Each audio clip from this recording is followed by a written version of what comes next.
우리와 동행하시는 하나님께서 말씀을 통해서 전하는 자나 듣는 자 모두를 새롭게 하시고 회복시켜 주시는 그 은혜가 있기를 기도합니다.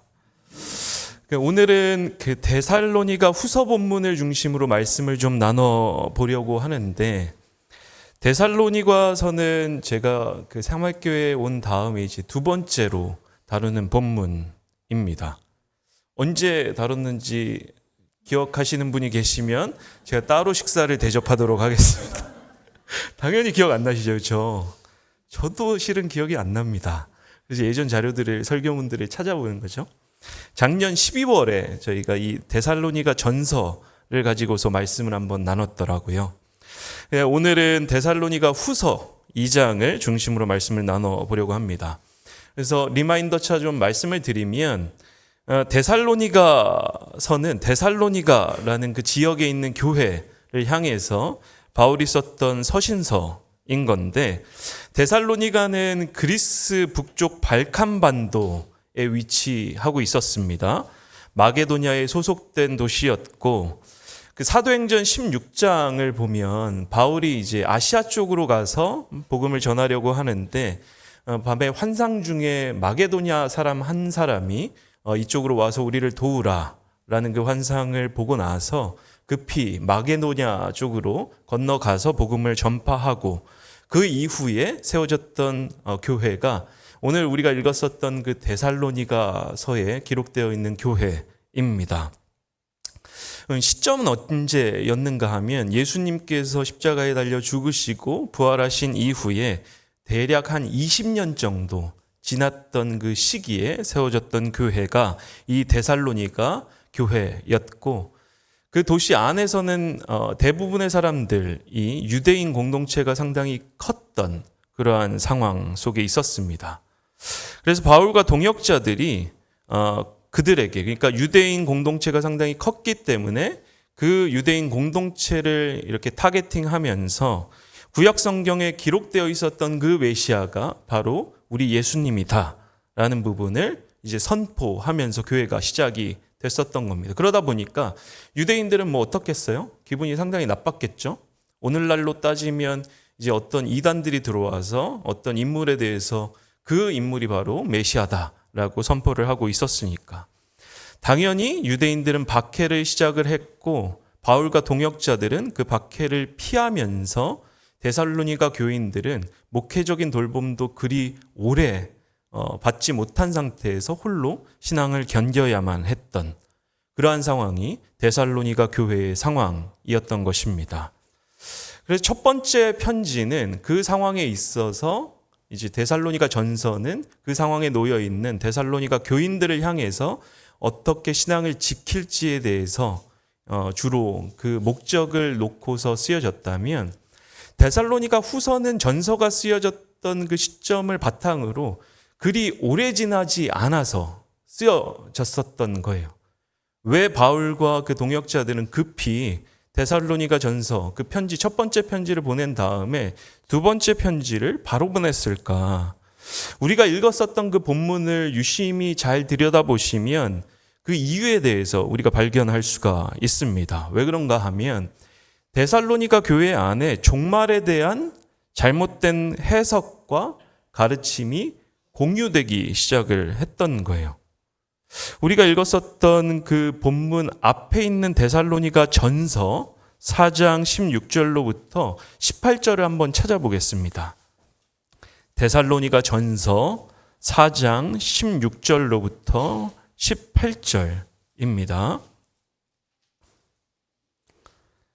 찾으셨으면 한 목소리로 한번 읽어보겠습니다. 시작. 주님께서 호령과 천사장의 소리와 하나님의 나팔 소리와 함께 친히 하늘로부터 내려오실 것이니, 그리스도 안에서 죽은 사람들이 먼저 일어나고 그 다음에 살아남아 있는 우리가 그들과 함께 구름 속으로 이끌려 올라가서 공중에서 주님을 영접할 것입니다. 이리하여 우리가 항상 주님과 함께 있을 것입니다. 그러므로 여러분은 이런 말로 서로 위로하십시오. 자, 지금 읽었었던 그 내용을 잘 기억을 하시고 연이어서 5장 2절로부터 4절도 함께 읽어보겠습니다. 5장 2절로부터 4절입니다. 시작. 주님의 날이 밤에 도둑처럼 온다는 것을 여러분은 자세히 알고 있습니다. 사람들이 평안하다, 안전하다 하고 말할 그때에 진통이 오는 것과 그것을 피하지 못할 것입니다. 그러나 형제자매 여러분은 어둠 속에 있지 아니하므로 그날이 여러분에게 도둑과 같이 덮치지는 않을 것입니다. 아멘. 신약학자 F.F. 브루스는 이러한 구절들을 바탕으로 데살로니가 교인들이 첫 번째 편지를 다소 자의적으로 해석하면서 자신들이 살고 있는 시대에 벌어지고 있는 박해와 고난이 그리스도께서 오시기 직전에 발생하는 일종의 사인이다 라고 받아들였고, 그 맥락에서 데살로니가 교회 안에서 잘못된 가르침과 믿음이 퍼지기 시작했다고 지적을 합니다. 무슨 말인가 하면 오늘 읽었었던 본문 2장과 1절, 2절을 다시 한번 슥 보세요. 데살로니가 후서 2장과 1절, 2절에 보면 여러분은 영이나 말이나 우리에게서 받았다고 하는 편지에 속아서 주님의 날이 벌써 왔다고 생각하게 되어 마음이 쉽게 흔들리거나 당황하는 일이 없도록 하십시오. 이게 무슨 말인가 하면 이 본문만 읽어보면 마치 바울과 동역자의 이름으로 다른 편지가 전달이 되었고 그 편지를 받아들이면서 종말에 대한 사상이 잘못 유포되기 시작했다라고 이해하기가 쉬운데 실상 지금 그 말을 하고 있는 게 아닌 거예요. 그러니까 데살로니가 전서에서 이미 4장과 5장에 걸쳐서 바울과 동역자들은 마지막 때에 대해서 선포하고 가르쳤습니다. 그런데 데살로니가 교인들이 그 첫 번째 편지를 받아들이면서 그걸 일종의 지금 벌어지고 있는 로마 상황 안에서의 박해를 종말의 사인으로 해석하기 시작을 했다라는 거죠. 그러니까 종말의 때에 대해서 바울과 동역자들은 선포하고 가르쳤던 건 맞이 첫 번째 편지를 통해서. 근데 그 해석을 지금이 바로 주님이 오실 때다 라고 자의적으로 해석하기 시작을 했다라는 겁니다. 그 부분에 대해서 오늘 읽었었던 2장의 본문은 바울이 그를 통해서 지적을 하고 있는 거예요. 내가 종말에 대해서 쓴 것은 맞지만 그걸 자의적으로 해석하면서 지금이 바로 그리스도께서 오시는 때라고 해석하는 것은 잘못된 해석이다 라고 지적을 하고 있다라는 겁니다. 우리가 이 본문을 보면서 좀 염두에 두어야 할 것은 성경은 해석이 필요한 문서입니다. 경전인 것입니다.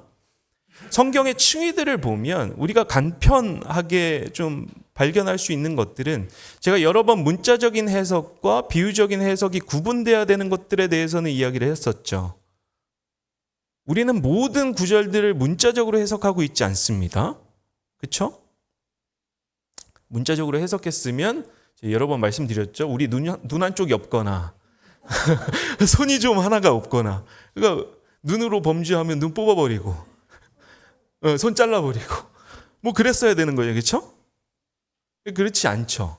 그러니까 문자적인 층위와 비유적인 층위를 구분하면서 이제 우리는 성경을 해석하고 있는 것들을 볼 수가 있습니다. 근데 문제는 우리가 해석하고 있음에도 불구하고 해석하고 있지 않다라고 생각하는 그러한 관점 때문에 이제 기독교 신앙 안에서 여러 가지 문제점들이 불거지기 시작을 하는 겁니다.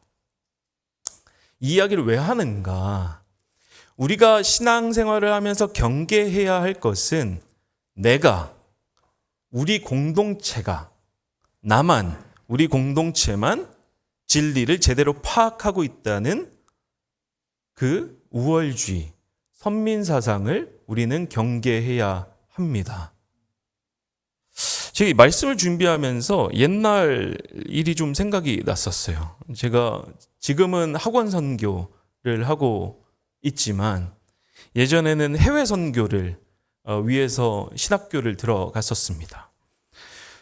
그래서 그 20대 때 주로 몸을 담고 있고 교육을 받았던 선교단체가 하나가 있는데 실명을 거론하면 조금 그러니까 그 선교단체에서 이제 주로 이야기하고 있었던 그 구호가 하나 있었는데, 우리는 히스토리 메이커다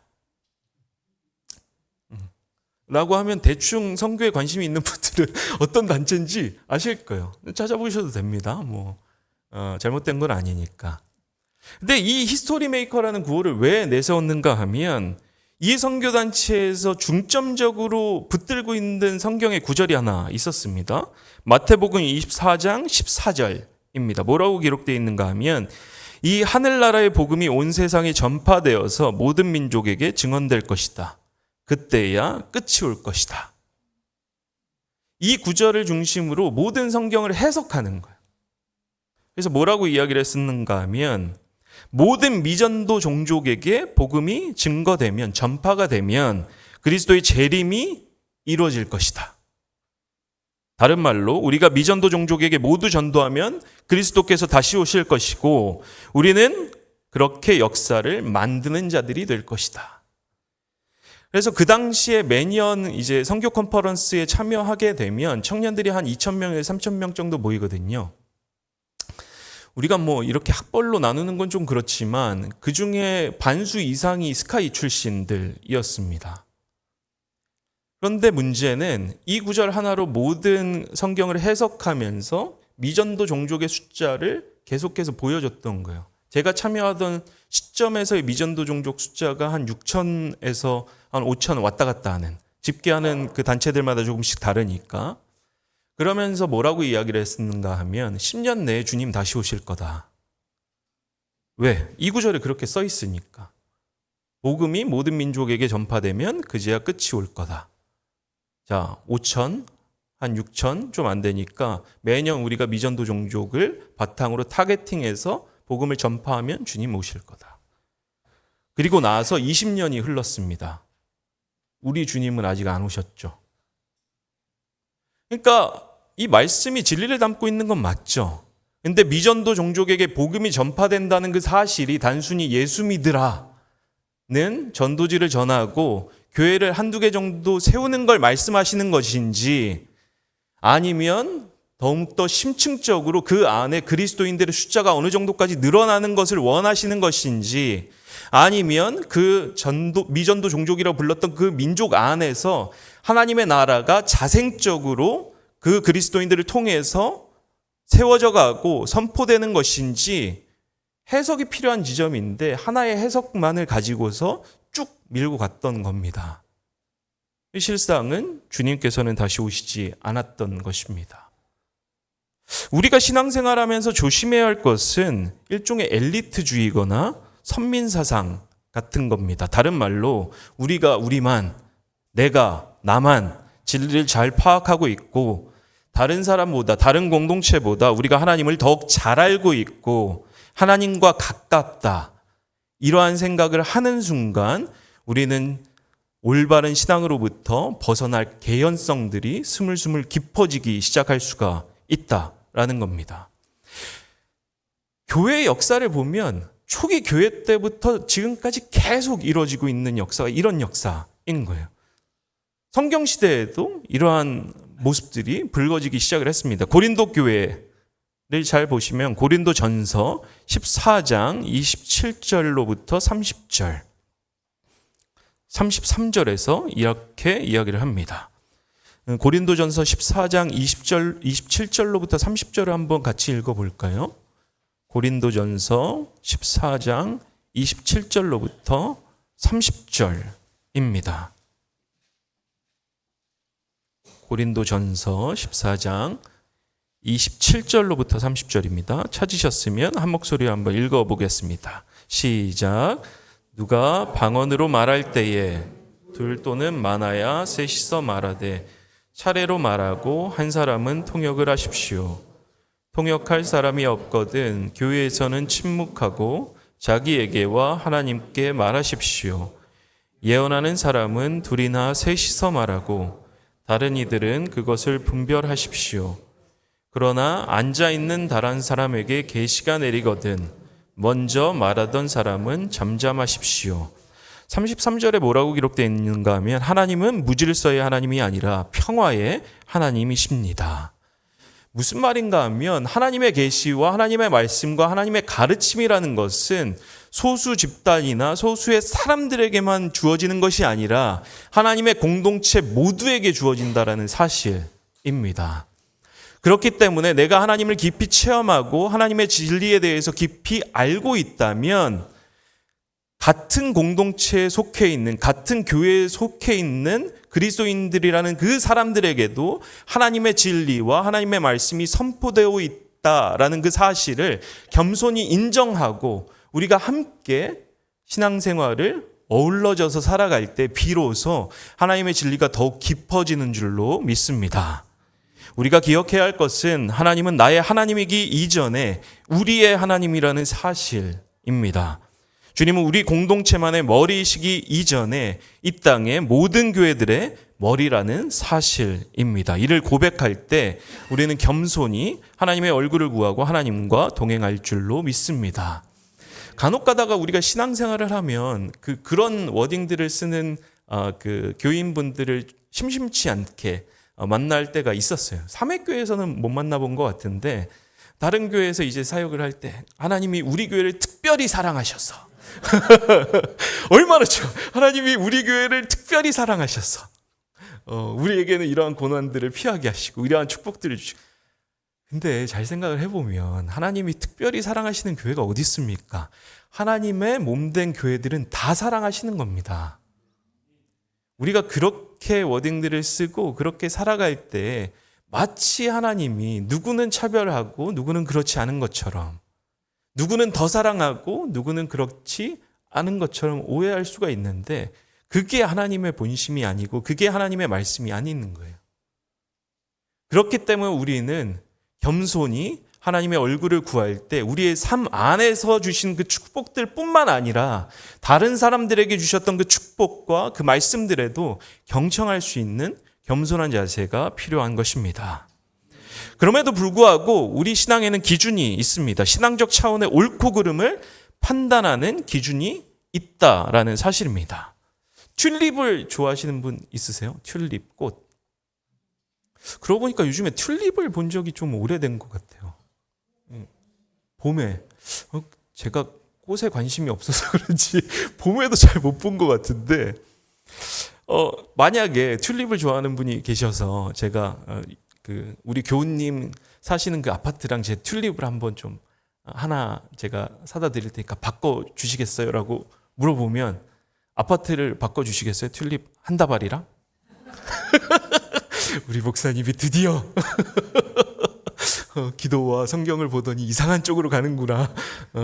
공부를 열심히 하더니 학식이 목사님을 이상하게 만들었구나. 뭐 이렇게 생각하실 수 있을 거예요. 근데 17세기 네덜란드에서 이런 사건들이 발생했습니다. 튤립 파동이라는 사건이 발생했는데 뭐 어떤 이야기인가 하면 네덜란드 귀족들 사이에서 튤립이 유행하기 시작을 한 거예요. 처음에는 저 꽃 참 예쁘다 정도였는데 사람들이 약간씩 이상해지기 시작을 합니다. 저 사람이 튤립을 사서 대박이 났다더라. 옆집에 있는 모 아무개도 튤립으로 떼돈을 벌었다더라. 그러니까 튤립이 뭔가 우리 오늘날로 따지면 투자의 대상이 되기 시작을 한 겁니다. 그러다 보니까 사람들 사이에 튤립 사재기가 성행하기 시작을 했습니다. 그래서 튤립 그 뿌리 쪽에 보면 저도 요번에 찾아보면서 알았는데 알뿌리 같은 게 있더라고요. 딱 보니까 약간 양파 비슷하게 생각을 한 거예요. 그 가격이 오늘날로 따지면 웬만한 중소형 아파트 한 채에 해당하는 정도까지 시세가 올랐던 겁니다. 근데 잘 생각을 해보면 사람들이 저걸 왜 사기 시작했고 튤립 알뿌리의 가치가 왜 저렇게 높아지기 시작을 한 거죠? 저게 그만한 가치가 있는지 없는지를 평가하기 이전에 대부분의 사람들이 휩쓸려서 저걸 사재기 시작을 하니까 그만큼 가격 자체가 치솟게 되었던 겁니다. 그러다가 사람들이 정신을 차리고 이게 그만한 가치가 없구나 라고 생각을 하면서 소위 버블이 없어지고 그 가격이 하락하기 시작을 했습니다. 알거지가 되기 시작을 한 거죠. 그만한 값을 치르고 샀던 사람들이.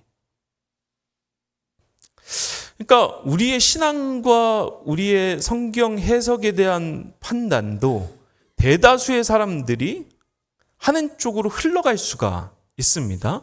근데 적어도 성경은 그걸 이야기를 하고 있는 게 아닌 거예요.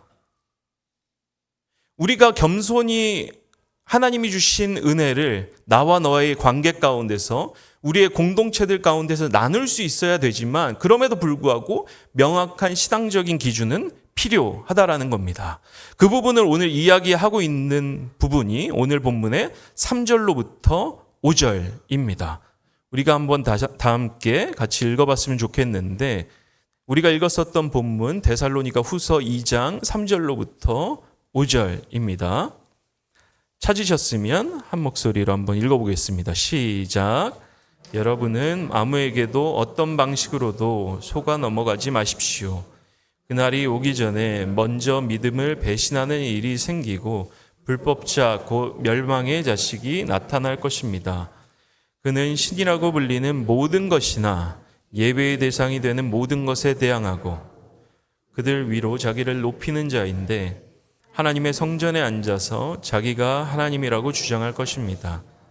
내가 여러분과 함께 있을 때에 이런 일을 여러분에게 거듭 말했다는 것을 기억하지 못합니까? 아멘.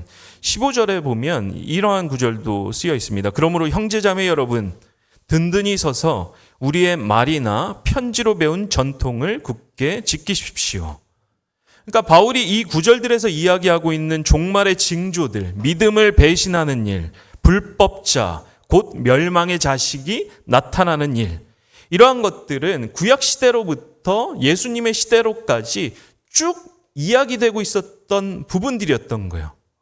그러니까 마지막 때가 도래할 건데 마지막 때가 되면 이러한 현상들이 일어날 것이다라고 구약 시대로부터 쭉 이 조건들이 공유되고 있었다라는 겁니다. 예수님도 실상 마태복음과 마가복음에서 뭐라고 이야기를 하시죠? 멸망에 가증한 것이 거룩한 곳에 서는 때, 그 때가 오면 종말이다. 그러니까 다시 말해서 지금 하나님의 말씀은 구약 시대로부터 예수님의 시대를 거쳐서 사도 바울과 오는 날까지 쭉 이어지고 있다는 것입니다. 그렇다면 우리는 성경을 읽고 해석할 때에 어떠한 기준을 바탕으로 해석할 것인가? 오늘 우리가 읽었었던 본문의 15절에 나와 있는 교회의 전통입니다. 교회의 전통이라는 건 뭘 의미하는가 하면 우리가 해왔던 관례들을 의미하는 것이 아니라 성경을 해석해 왔었던 그 스펙트럼을 이야기를 하는 거예요. 교회의 전통, 우리가 적어도 기독교 정통신앙에 들어와 있다라고 인정하는 교단과 교파들에서 성경을 해석해 왔던 그 범주들이 있는데 이 범주 안에서 우리가 성경을 해석해야 된다라는 것입니다.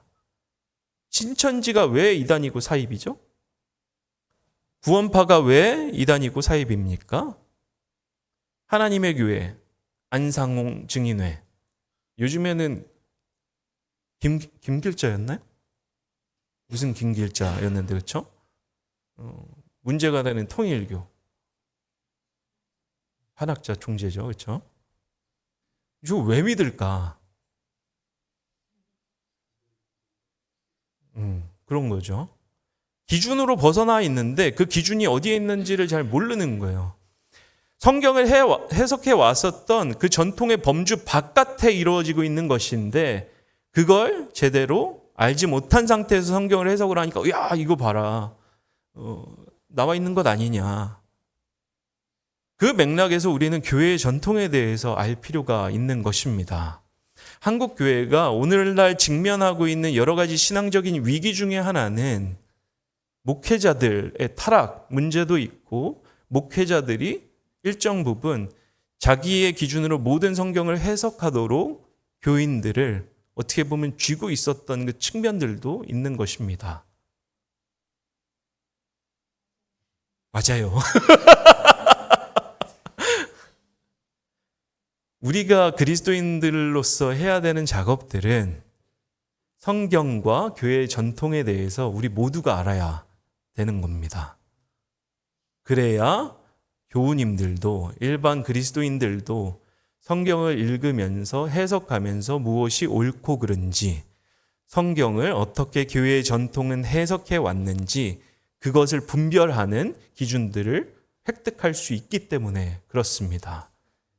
교회의 전통에 대해서 열심히 공부하는 저와 여러분이 되시기를 주님의 이름으로 축원합니다. 아멘 하셨습니다. 그러면 우리가 교회의 전통이 무엇인지를 공부할 때에는 평신도들 차원에서 쉽게 접근할 수 있는 신학 서적들도 있을 것이고 교회의 전통에 대해서 공부할 수 있는 여러 가지 리소스들도 있을 겁니다. 근데 좋은 리소스가 있고 그렇지 않은 리소스들도 있으니까 혹시 관심이 있는 분들이 있으면 언제든지 저나 박 목사님한테 문의하시면 좋은 자료들을 알려드리도록 하겠습니다. 그래서 우리가 성경도 매일 읽고 열심히 기도해야 하지만 교회의 전통에 대해서도 끊임없이 공부하고 하나님이 누구신지를 더욱더 깊이 알아가야 한다는 것.